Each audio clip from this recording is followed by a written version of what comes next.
Welcome to the AT Parenting Survival Podcast, where you get help and guidance through the chaos of parenting a child with anxiety or OCD. This show is for educational purposes and is not intended to replace the guidance of a qualified professional.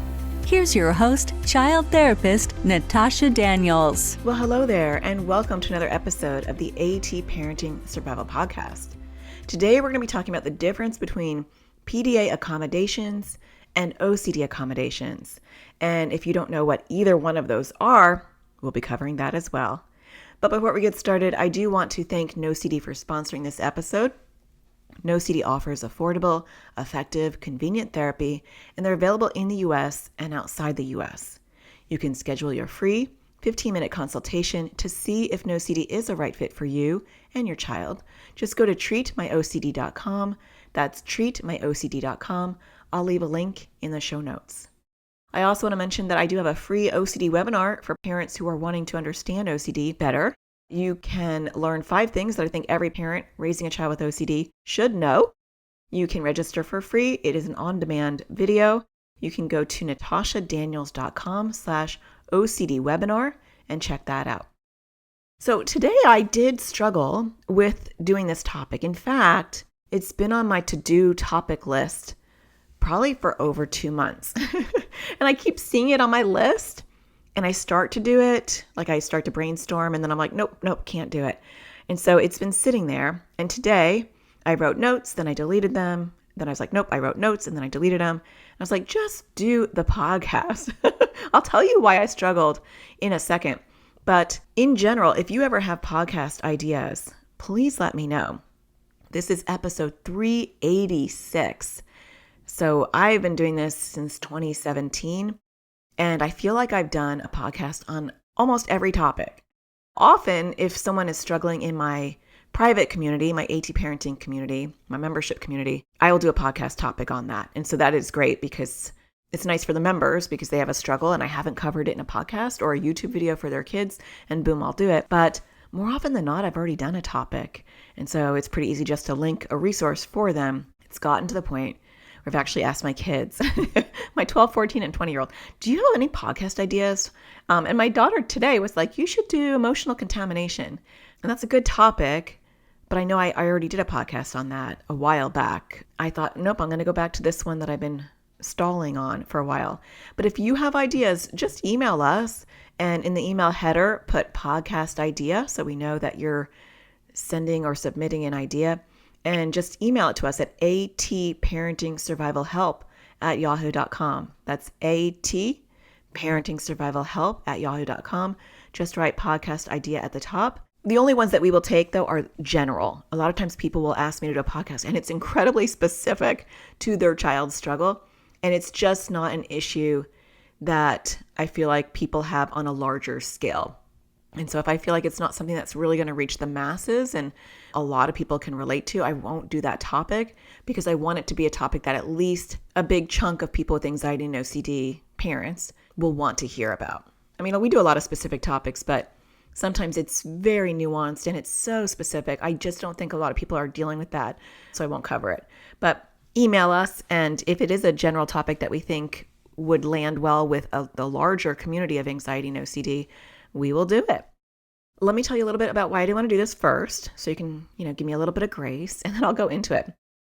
I am not a PDA expert. I am not an autism expert. But those worlds crisscross my world a lot because a lot of people have comorbid conditions. A lot of people have autism, PDA, and anxiety and OCD. So these things hang out together. And I think that was my reservation initially was I don't really want to do an episode about the differences because I'm not a PDA expert. But I decided I'll do it. It's not that I'm ignorant about it, so we'll talk about what it is. But I think it's good for people to hear about it from my lens or from an OCD lens. Just give me some wiggle room to recognize that I'm not an expert in this. I'm not saying I'm an expert in this, but I wanted to address the number one issue that I see, and that is the use of the word accommodations. But we'll get there, but let me back up. First, let's talk about PDA, and I'm going to give you a very general understanding of PDA, but I will link resources in the show notes for you to dive deeper into PDA if this is a topic you're interested in. Now, in the AT parenting community, we have had a PDA coach come in and talk to the community, and there are a lot of people who that's their niche, and they only talk about PDA. So there's a lot of good resources out there. So I will link them in the show notes. So let's start with something simple. What does PDA stand for? Well, that actually isn't even simple in and of itself. It initially stood for pathological demand avoidance. That's a really negative, just like I think a lot of these disorders have really negative connotations. So there are other names for it. And so pervasive drive for autonomy, which actually I think sounds a lot more positive, is another word for PDA. They both mean the same thing as far as what the PDA profile looks like. And often people who have PDA are autistic, but you do not have to be autistic to have PDA. A large, I would say disproportionate amount of people with PDA are autistic, and it makes a lot of sense when you think about the inflexibility and the drive for autonomy. That really makes sense. But really any person who's having major sensory overload, so you have people who have ADHD or sensory processing disorder, or they have that fight, flight, freeze, or fawn response, and they have that freeze response, may have a PDA profile. Now, in the United States, we're way behind, like we are in many things, related to the PDA diagnosis. It is not in the DSM, which is kind of our psychiatric Bible of diagnoses. And so it is understood and it's being more and more talked about, but I believe it came, or it's more accepted out of the UK.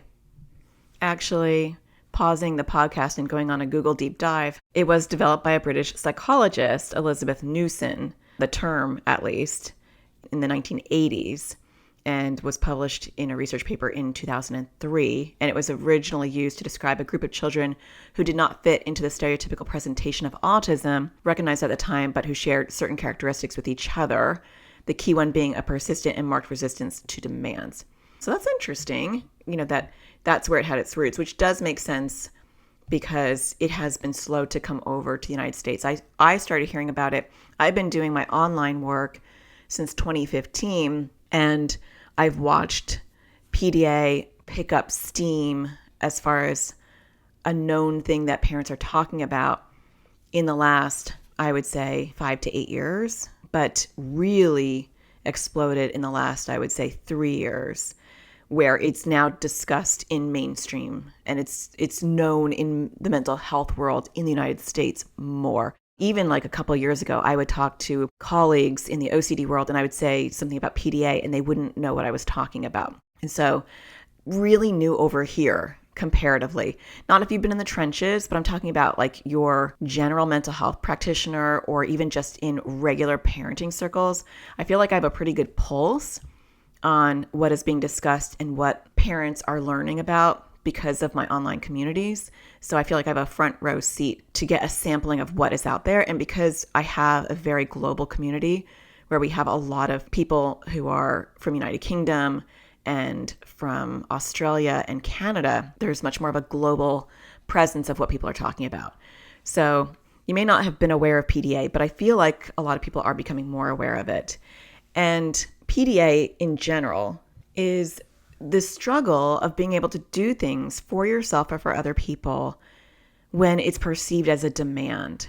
This pressure of somebody or even yourself telling you what to do and feeling like you're losing your autonomy. And it's kind of hard to wrap your brain around if you don't have a child with that. And I do not. And that's my full disclaimer here is I normally speak a lot from what I know, and I don't know this. I don't have kids with PDA. And so I can get where it's hard for other parents who don't have kids with PDA, or even therapists who are trying to help you as a family when your kids have anxiety, OCD, and a PDA profile, where that's really hard for the therapist or for family members or friends to understand it.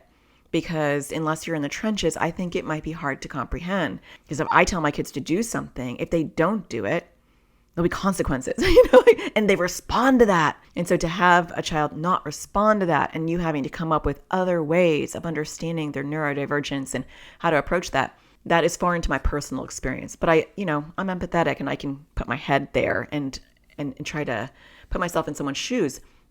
But a lot of kids with PDA, they don't do well with those typical parenting approaches. Even if they feel the pressure of I need to eat or I need to pee or I need to get this done. If you watch a lot of like PDA YouTube videos and stuff, adults will talk about the struggle for them to be able to do the things that they need to do, but they can't do them because they feel the pressure of having to do them. And so I will link some resources. There is the pdasociety.org.uk is a really good resource in general. It's the Pathological Demand Avoidance Society, and it's UK based. There are a ton of YouTubers and other people, but I really wanted to just post things that are coming from organizations and simple ways to break this down. But this episode is not about PDA. It's about where things are getting sticky when we're talking about comorbid issues and struggles and the overlap. Because in the PDA world, parents are learning other approaches to create an environment that fosters independence and autonomy and low demand. And that works for those kids to calm their nervous system, reduce panic, prevent the fight, flight, freeze, or fawn response. And so creating a world where you find a way to approach your child in a non-demanding sort of way, which is tricky. And I want to get somebody else to come on my podcast to talk about PDA. If you are an expert in PDA, feel free to email me, but I am picky about, people really being an expert. But it's hard to find that sweet spot and find that approach. And then this is the part that I want to talk about. So in PDA, there's more and more language that's coming around talking about accommodations, that we need to accommodate our kids with PDA, low demand, drive that need for autonomy, and adapting the environment to let them blossom in the way that they need to due to their neurodivergent ways. And that is very positive and helpful. And families are able to have a calm, peaceful home, and people are able to do the things they need to do because they find different ways to communicate and approach their kids. Not my expertise, so I'm not going to go into what those things are and how they work. But there are people out there who do that. This is a sticky part. We in the OCD and anxiety world use the word accommodations as well. And we are using that word in a completely different way. And so what I have noticed, and I feel like I'm like the canary in the coal mine, I feel like I always get a whiff of a problem before it's actually known to everybody else. Even with pandas and pans and the anxiety and OCD world, I was like, these two worlds are not communicating enough.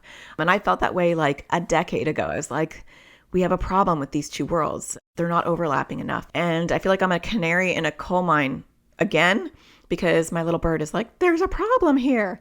We're using the word accommodation in a different way, and it's being misunderstood in both fields, if that makes sense. So we're going to talk about that. I'm going to break it down as far as why. Well, you know what? I'll just talk about, before we take a break, let me talk about what OCD accommodations are versus PDA, and then we can talk about why that's a struggle and how do we reconcile that. Because ultimately, the goal is to help our kids, regardless of what varying struggles they have. And we want to all be speaking the same language. So when we're talking about PDA accommodations, we're talking about, if they want to do it in a certain order, right? Let's accommodate that.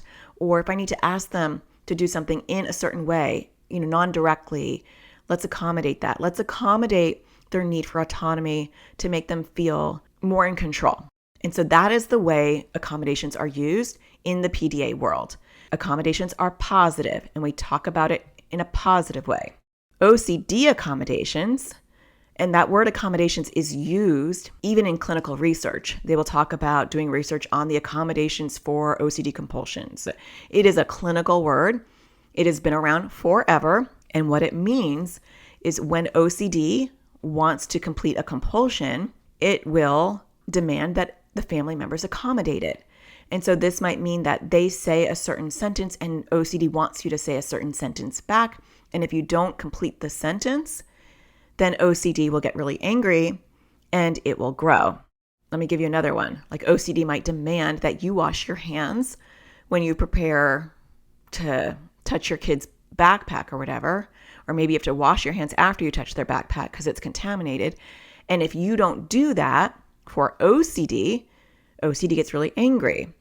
And when we complete those OCD loops for OCD, OCD grows bigger neurologically, physiologically. The neural pathways grow, get hardwired. And so part of the OCD treatment is systematically pulling back our involvement from completing the OCD loop. Now that gets tricky when we're talking about PDA and OCD accommodations. They're two very different things. OCD accommodations are about accommodating the compulsion.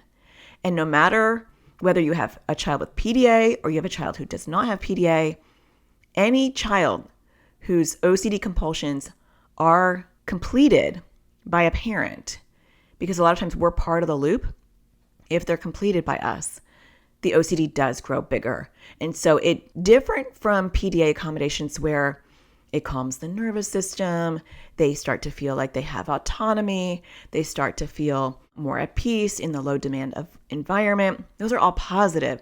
Accommodations are positive. But when it's OCD and we're accommodating the OCD, we are growing the neural pathways that create a bigger disorder. And so long term, we are actually wreaking havoc on their nervous system. We're creating more panic and we're developing more intrusive thoughts and feelings. And I really feel for the parents who are dealing with both because they're getting two different messages. They're getting a different message in the PDA community and they're getting another message in the OCD community. And one is like accommodations are good, and in the OCD community, accommodations are bad. And the truth is, we're not talking about the same accommodations. So let's just take a break there. And when we get back, I'll talk about how they are different. I already kind of talked about that. And what do you do? How do you reconcile this? And do both correctly. Do both. I don't think there's a correct way, but do both to the point where it's benefiting and behooving your child. Let's talk about it. Stay tuned. We'll be right back. It's time we put help directly in our kids' hands. Introducing Crushing OCD course for kids and teens. It was way more helpful than all the other therapy we've ever done because we didn't really know what to do. So we weren't really doing it before. So the course helped to figure out what the exposures are and how to do them. We're not in therapy and find it really hard to find an ERP trained therapist here. So we're currently with like the public health service, but again, they don't seem to be trained in ERP. It's filled that gap that we don't have that was desperately needed. This was really well timed for us to use between therapists and to help us get off to a good start with this new practice. It was easy to use. I was able to do it from my phone or also on the computer. There's different ages, so there were younger kids, there were teenagers, and so that was really nice too, to have a variety of ages where it wasn't just geared towards younger kids or older kids. It was a nice variety. It's helpful for our kids to hear it from this third party as opposed to just us saying it. I really like the offense and defense method. I love working on poking at OCD while it's sleeping. It makes it a little bit easier to do and it's kind of fun. I'm planning on using it to work on my fear of holding or touching batteries and stuff like that. So it was really helpful and I think a lot of other kids would like it. I thought that I was the only one who had worrying about the weather and stuff. And then there was somebody else on there who worried about the same thing, which was really helpful. Seems less scary to work on stuff now that I've watched this class and I'm more interested to work on it. I like trying to do more exposures still and before I wasn't, I just didn't want to do them. I've worked on some of my bigger compulsions and been successful. I realised that it was helpful to do the exposures. Before it was really, really hard. It's still hard, but it's helpful to know that I need to do them. Before there would be a lot of battles about it. So it is definitely less loggerheads. Really, really good course and super helpful. Definitely would recommend this. It's really easy to follow. It's nice bite-sized videos. I really like the worksheets that go along with it, and I think it's really helpful. To learn more about this course and register your child or teen, go to atparentingsurvivalschool.com. Welcome back. So what are you supposed to do when your child has PDA and has OCD. And we're talking about pulling back the OCD accommodations. One, I think you can have both. I think a lot of it is semantics. And it's interesting. I was just talking to a group of OCD therapists the other day, and I was saying, actually, I was talking to Alec Pollard, who I am going to have on this podcast eventually. And he wrote a great book called When a Loved One Won't Seek Mental Health Treatment. And a book similar to that, but different. I really, really love When a Loved One Won't Seek Mental Health Treatment. And it's really about pulling back your accommodations. He uses the word accommodation because that's the way that we talk in the OCD world. So does Space Treatment by Ellie Leibowitz out of Yale and that group. And that stands for Supportive Parenting for Anxious Childhood Emotions. That whole program is about systematically pulling back your accommodations. So I was talking to Alec Pollard and I said, there's a lot of people who look at the word accommodation as, a positive because they're coming from the PDA world. And so when we are using the word accommodation, we're actually turning a lot of people off to anything we're going to teach because they think we're going against what PDA specialists recommend. And he was like, oh my gosh, that's really interesting. And everybody at the table was like, oh, that's really interesting. We hadn't seen that or thought of that. I honestly think people aren't aware yet in the OCD community that the PDA community is really seeing accommodations as a positive thing. And when we use that language, I had posted something about pulling back accommodations related to OCD on, it was like a meme, or it wasn't really like a meme. It was a post. And somebody replied and was like, Natasha, I'm really disappointed in you. I followed your work and I recommend people all the time. And now you're saying that accommodations are bad. And, I don't know why you're saying that. And I got offended, of course. I'm like, what am I doing wrong? And then I realized I can't use this word as much. People are getting confused because the PDA world is growing bigger and there's no bridge. There's no understanding that we're talking about different things. And I had to say, accommodation is used differently in the OCD world. We're talking about growing the compulsion. We're talking about literally being part of the compulsive loop. That's what we mean when we're talking about pulling back accommodations. We're not talking about accommodating the low demand. We're not talking about accommodating the need for autonomy. We're not talking about creating an environment that fosters the calmness of the nervous system and all the things that you're learning about in PDA.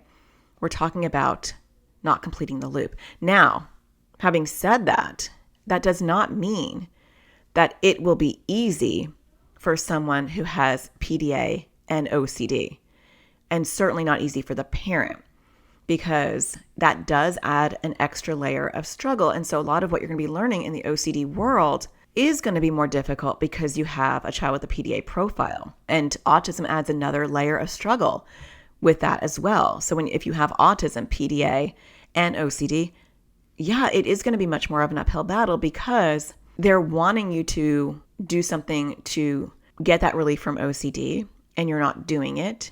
And you might be wanting them to do ERP, exposure response prevention, which is the go-to treatment for OCD.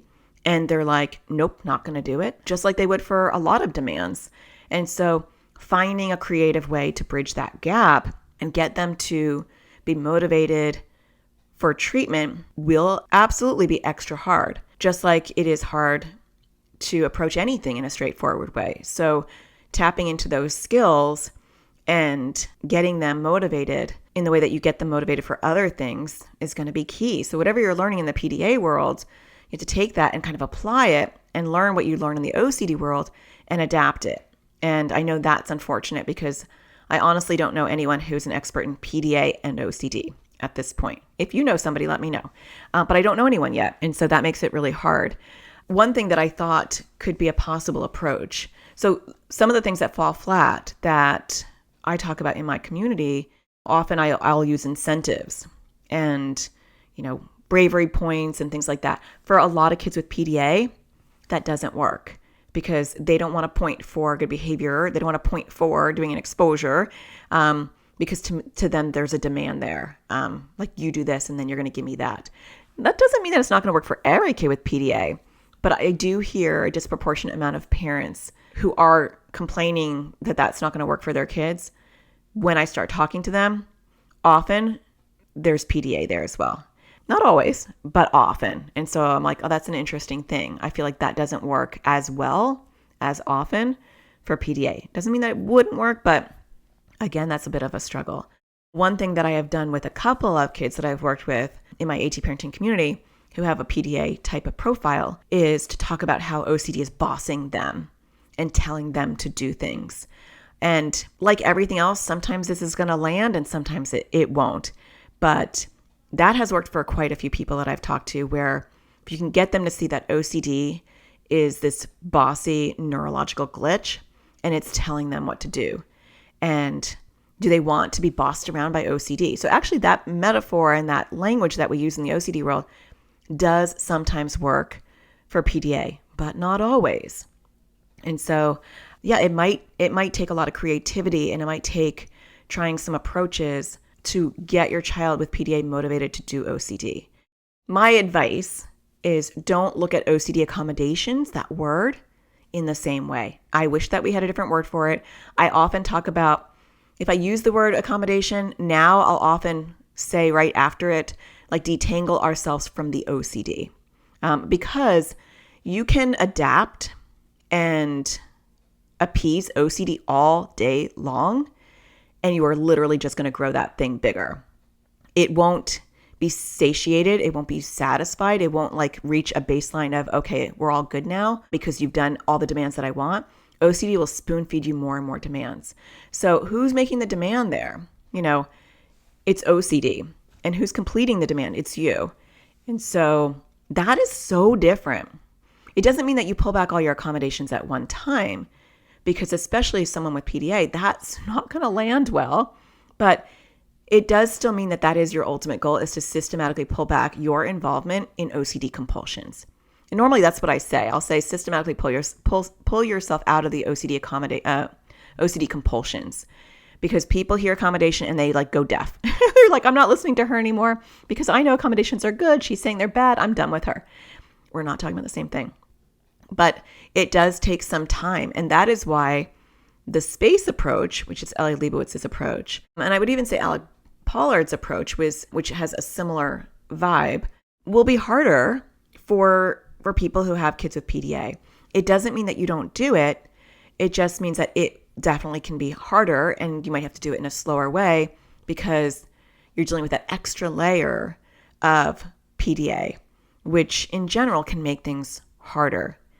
So I hope that just helps explain a little bit of the difference, because I know there are so many families that are in the AT parenting community and out there, you guys listening, who are in both worlds. And my goal is always to kind of unify. It's already an isolating journey, and we don't need to feel like we're getting this advice over here in this camp and this advice over here in that camp. My goal is to say, hey, it's all good advice. We just need to come together. We're talking about different things, and how do we adapt for different struggles? And it's hard enough to find a specialist in PDA, super hard to find a specialist in OCD. So finding one together is like a rainbow on a gold haystack, like almost impossible. But taking what you know from this camp and taking what you're learning in this camp and putting them together and adapting for what your child will respond to, that's the ultimate goal. Flexibility, right? In our inflexible families, in how do we become flexible in adapting our approaches for our kids, taking what is good, taking what will work, and throwing out the rest. That's okay. I give you permission to do that. Not that you need my permission, right? Do what you know will work for your child.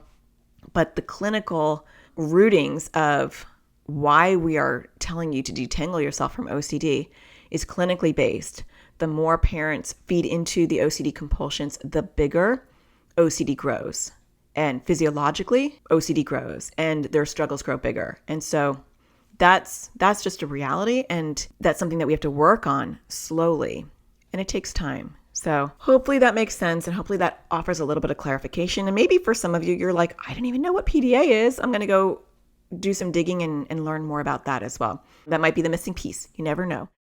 I hope that you found this helpful. I hope that you like the podcast in general. If you do, don't forget to write a review or rate it. I appreciate that. I always like to read a review. I actually have a couple of new ones. So maybe if you write a review next time, I'll be reading yours. But I want to thank BM347, who wrote Life Changing. Thank you so much for these podcasts. You have no idea how much you have helped me and my son. He struggles with pretty severe OCD, obsessive thoughts. I felt so alone, depressed, and anxious myself as I was trying to navigate how to handle all of this. I play one of your podcasts every time I go out for a run. You have drastically helped with educating me on how to best support him. I also work in the mental health field, and I'm able to better support my clients. From the bottom of my heart, thank you. Oh, I love that. My favorite reviews are from therapists. Not that I love your reviews too, if you're not a therapist, which most of you aren't, but it just lights me up to think that not only am I helping you as a parent, but then I'm helping your clients by proxy. And thank you for taking me on your runs with you and then taking out time to go onto your laptop or computer and write a review. I really appreciate that. So like I said, if you write a review, maybe I'll be reading yours next time. And I hope that you find the sparkle in everything you do. And I'll talk to you again next Tuesday. Take care. Thank you for listening to the AT Parenting Survival Podcast. To get additional support raising a child with anxiety or OCD, visit Natasha's online school of on-demand classes at atparentingsurvivalschool.com.